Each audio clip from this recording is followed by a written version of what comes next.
liturgical year of Don Prosper Guéranger, August 23rd, St. Philip Benizi, Confessor. Our Lady is now reigning in heaven.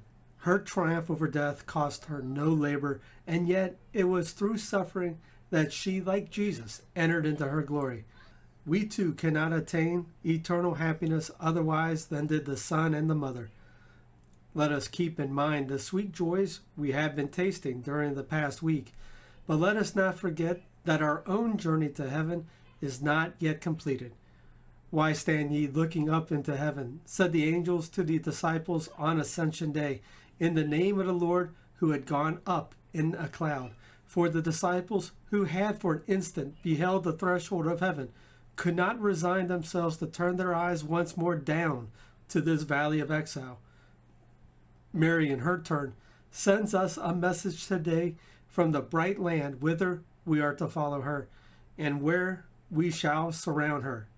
After having all the sorrows of exile merited to form her court, without distracting us from her, the apostle of her dolours, Philip Benizi, reminds us of our true condition as strangers and pilgrims upon earth.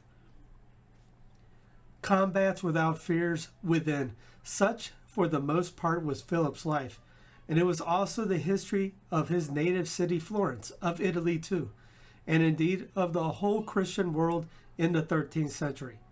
At the time of his birth, the city of flowers seemed a new Eden for the blossoms of sanctity that flourished there. Nevertheless, it was a prey to bloody factions, to the assaults of heresy, and to the extremity of every misery. Never is hell so near us as when heaven manifests itself with greatest intensity. This was clearly seen in that age, when the serpent's head came in closest contact with the heel of the woman. The old enemy, by creating new sects, had shaken the faith in the very center of the provinces surrounding the eternal city, while in the east, Islam was driving back the last crusaders. In the west, the Papacy was struggling with the empire which Frederick II had made as a fief of Satan. Throughout Christendom, social union was undone. Faith had grown weak and love cold. The old enemy was soon to discover the power of the reaction heaven was preparing for the relief of the aged world. Then it was that Our Lady presented to her angered son Dominic and Francis that by uniting science with self-abrogation, they might counterbalance the ignorance and luxury of the world. Then too, Philip Benizi, the Servite of the Mother of God, received from her the mission of preaching through Italy, France, and Germany the unspeakable sufferings whereby she became the co-redemptrix of the human race. Philip was born at Florence of the noble family of the Benizi, and from his very cradle gave signs of his future sanctity. When he was scarcely 5 months old, he received the power of speech by a miracle, and exhorted his mother to bestow an alms on the servants of the Mother of God. As a youth, he pursued his studies at Paris, where he was remarkable for his ardent piety and enkindled in many hearts a longing for our heavenly fatherland. After his return home, he had a wonderful vision in which he was called by the Blessed Virgin to join the newly founded Order of the Servites. He therefore retired into a cave on Mount Senario, and there led an austere and penitential life, sweetened by meditation on the sufferings of our Lord. Afterwards, he traveled over nearly all Europe and great part of Asia, preaching the gospel and instituting everywhere the sodality of the 7 dolours of the Mother of God, while he propagated his order by the wonderful example of his virtues. He was consumed with love of God and zeal for the propagation of the Catholic faith. In spite of his refusals and resistance, he was chosen general of his order. He sent some of his brethren to preach the gospel in Scythia, while he himself journeyed from city to city of Italy, repressing civil dissensions and recalling many to the obedience of the Roman pontiff. His unremitting zeal for the salvation of souls won the most abandoned sinners from the depths of vice to a life of penance and to the true love of Jesus Christ. He was very much given to prayer and was often seen wrapped in ecstasy. He loved and honored holy virginity and preserved it unspotted to the end of his life by means of the greatest voluntary austerities. He was remarkable for his love and pity for the poor. On one occasion, when a poor leper begged an alms of him at Camagliano, a village near Siena, he gave him his own garment, which the beggar had no sooner put on than his leprosy was cleansed.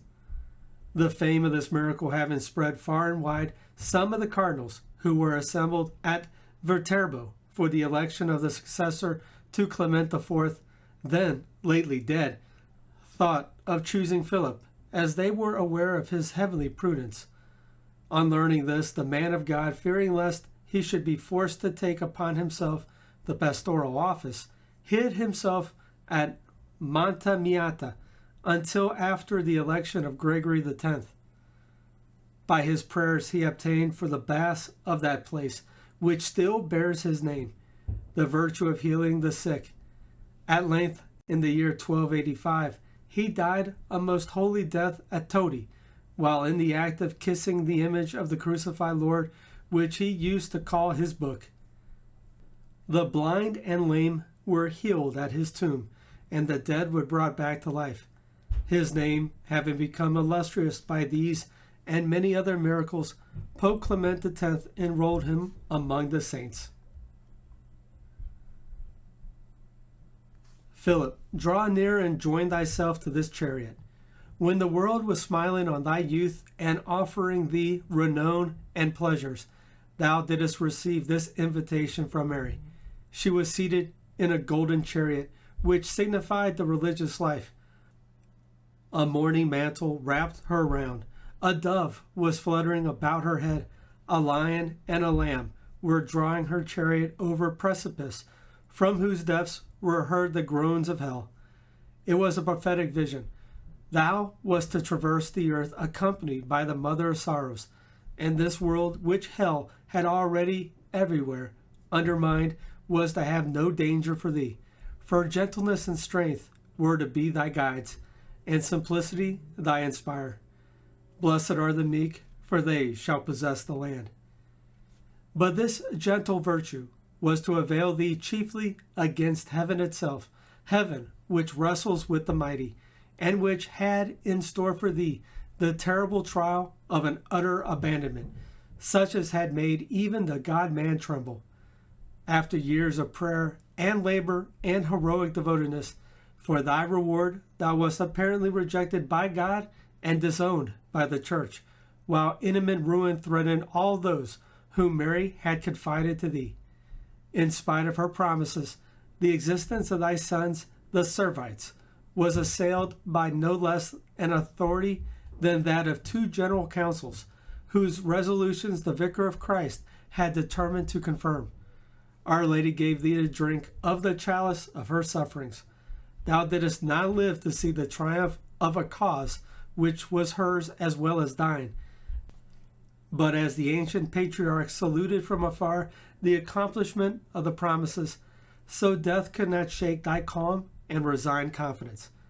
Thou didst leave thy daughter Juliana Falconieri to obtain by her prayers before the face of the Lord what thou couldst not gain from the powers of this world. The highest power on earth was once all but laid at thy feet. The Church, remembering the humility wherewith thou didst flee from the tiara, begs thee in the collect for today to obtain for us, that we may despise the prosperity of this world and seek heavenly goods alone. Deign to hear her prayer. But the faithful have not forgotten that thou wert a physician of the body before becoming a healer of souls. They have great confidence in the water and bread blessed by thy sons on this feast, in memory of the miraculous favors granted to their Father. Graciously regard the faith of the people and reward the special honor paid to thee by Christian physicians. Now that the mysterious chariot shown thee at the beginning has become the triumphal car whereon thou accompaniest Our Lady in her entrance into heaven, teach us so to console, like thee, with her sorrows, that we may deserve to be partakers with thee in her eternal glory.